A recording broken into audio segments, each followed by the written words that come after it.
From reliable underdog to question mark? For years, the formula was simple. If you wanted reliability, you bought a Toyota. If you wanted a full-size truck that would last forever, you bought a Tundra. The Toyota Tundra wasn't the best-selling truck in America. It didn't outsell the Ford F-150, it didn't dominate like the Chevrolet Silverado, and it never reached the cultural status of the Ram 1500. But it had something powerful: reputation, durability, simplicity, legendary V8 reliability. Then something changed. Sales slowed, complaints grew louder, and loyal fans began asking uncomfortable questions. So, what happened? Is the Tundra actually falling behind in America? Or is this just a painful transition into a new era? Let's break it down. And yes, parts of this script were generated with the assistance of artificial intelligence for research and structuring purposes. Some information may vary depending on region and model year. Part 1. The original Tundra identity.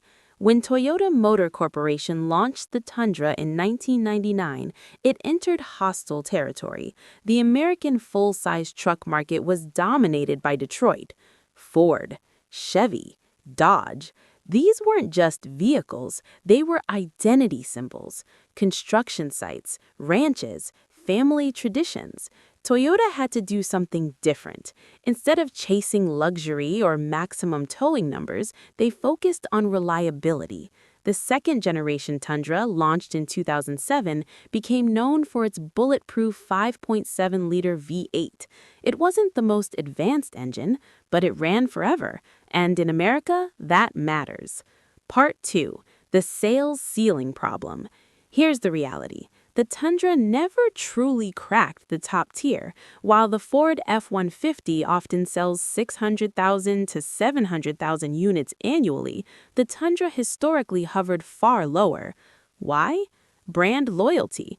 Truck buyers are notoriously loyal. If your family drove Ford for 3 generations, switching to Toyota isn't easy. And while the Tundra had a reliability advantage, it lacked best-in-class towing, cutting-edge interior tech, multiple engine options, aggressive fleet sales. It was solid, but it wasn't dominant. Part 3. The 2022 redesign gamble. Then came the major shift. In 2022, Toyota redesigned the Tundra from the ground up, and they made a bold decision. They killed the V8. In its place, a twin-turbo V6, and later a hybrid version. This mirrored a move already made by the Ford F-150, which had successfully transitioned to EcoBoost V6 engines years earlier. But here's the difference. Ford introduced EcoBoost gradually. Toyota eliminated the V8 entirely. For longtime fans, that felt like betrayal. Part 4. The engine controversy. The new twin-turbo V6 promised more torque, better fuel economy, better emissions compliance. On paper, it looked competitive, but early production issues began surfacing: reports of engine failures, concerns about reliability, online forums filling with uncertainty. Now, every new generation vehicle has early issues, but Toyota had built its truck reputation on one thing: bulletproof dependability. When even small reliability concerns appear, the brand's strongest asset is threatened, and that shakes confidence. Part 5. The reliability perception shift. Toyota's advantage in trucks was never styling, never luxury, never best towing. It was trust. Once that trust is questioned, the equation changes. Meanwhile, competitors improved dramatically. The Ram 1500 became known for its upscale interior. The Chevrolet Silverado improved powertrain options. The Ford F-150 pushed hybrid innovation and technology.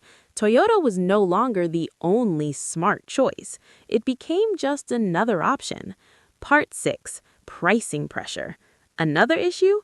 Pricing. Modern Tundras are not cheap. Well-equipped trims can climb deep into the $60,000 to $70,000 range.